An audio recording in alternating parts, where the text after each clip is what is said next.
Today I'm going to present to you results of a crowdsourced replication experiment with a particular focus on what we can learn about teaching replication.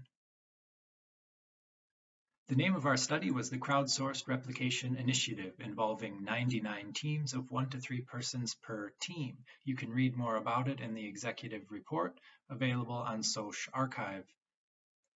Of the 99 teams, we split them randomly into two groups. One was a transparent group that was given an original study, a paper and code that's freely shared online, and one that we had verified that could be replicated beforehand. The other group was given the same study, so to speak. However, it had been anonymized, and only a methods section was provided describing the study. No numerical results or code were provided, only the direction and significance of coefficients, and the models were altered slightly to preserve the anonymity of the original study. Of the 99 teams that elected to participate, 86% completed the replication. 93% of the transparent group produced coefficients identical to those in the original study, while only 62% of the opaque group had such findings. The original study actually had 48 odds ratios from 48 different models they used to test their hypothesis in different ways. So there were actually thousands of odds ratios being reported. Interestingly, exact replication of the coefficient and the p-value was slightly lower. 84% of the transparent group and only 53% of the opaque group. After our own curation of the results, we came to final numbers of 89% replication of the coefficients and p-values in the transparent group and 74% in the opaque group. Our research question was, what is the success rate of verifiability replications under normal circumstances? We tried to reproduce normal research circumstances as much as possible in the Crowdsourced Replication Initiative, but of course they were ultimately an experiment. Therefore, we tried to curate the results and remove mistakes or things that should not have been there, things that would be removed in the normal research process, especially the peer review process and the publication process. We theoretically divide researcher variability into two formats, non-routine and routine. Non-routine researcher variability are things that are out of the ordinary, mistakes or things that just shouldn't be there or should be removed in the review and publication process. Routine researcher variability is more subtle. These are things that are a product of researchers simply following their normal routines in research and perhaps leading to different results. For example, different researchers may have different ways that they conduct a factor analysis or ways that they would weight the data, and without any other information, engaging in research in this way leads to different results. A good example is software. Software is usually just a product of one's context, what they learned, and this is not so much a choice, but a routine that the researchers follow. And if software produces different results, this would be a form of routine researcher variability. These are some of the researcher variability forms that we found when curating this replication initiative. One category was major mistakes. These were things that simply shouldn't be there.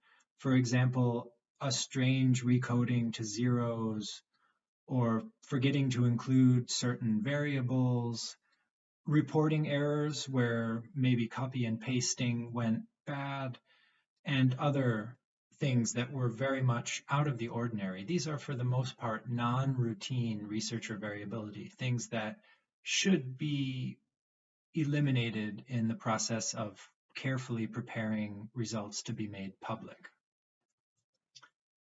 The column counterfactual refers to whether or not we could fix the error. In cases where it was obvious and where we didn't have to make additional decisions on behalf of the researchers, we fixed the errors. In other cases, it simply wasn't possible. For those cases, we dropped those results that were non-routine researcher variability under the assumption that these should have been fixed. However, in the case of routine researcher variability, which we'll see on some of the next slides, we left it in because that was what we were trying to measure. In some cases, researchers seem to make different analytical decisions. These were sometimes routine and sometimes not routine.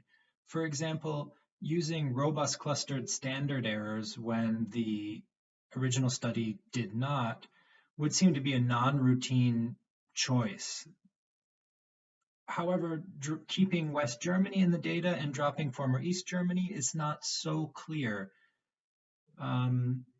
Also, reporting of results only to 2 decimal places, which can lead to variability, is more of a routine. How many decimal places does one use?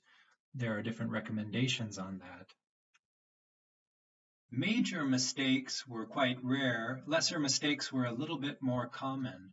But any type of mistake is a non-routine researcher variability, and we eliminated it whenever possible. Context and the idiosyncrasies of the researchers themselves were of particular interest to us. We were able to identify many forms of researcher variability by running the code that the teams provided. However, we also identified researcher variability through the experiment itself and through some regression analysis of the results.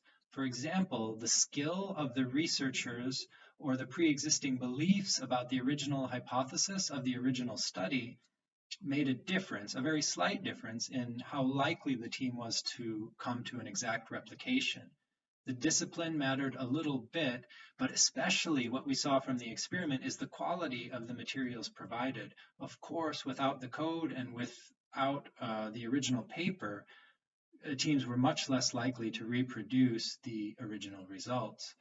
Also, what mattered here, interestingly, was software. The original study was done in Stata, and the transparent group who used Stata almost entirely replicated it perfectly. What was interesting was in the opaque group, where they had no code, users of Stata were more likely to come to identical results. Now, we don't know if this is exactly something about Stata users themselves, something unique to Stata users, or if it's something about Stata, that the program's defaults or the way that Stata is taught. So this is an interesting question for further exploration.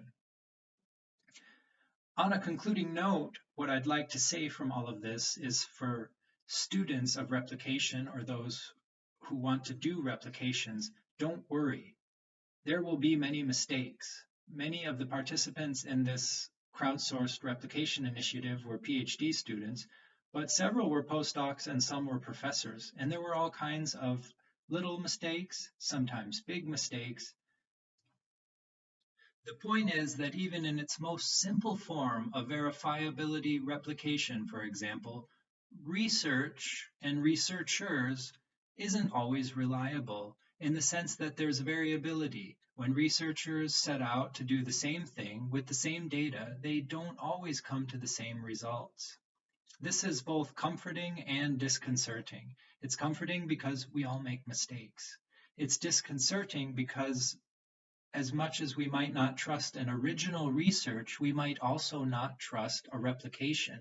In fact, based on the numbers in our results, it would take 3 replicators per replication to produce reliability in the replication. That would be that a majority of replicators would come to the same results as the original with a 95% confidence interval. Thank you for your attention today, and may the reproducibility be with you.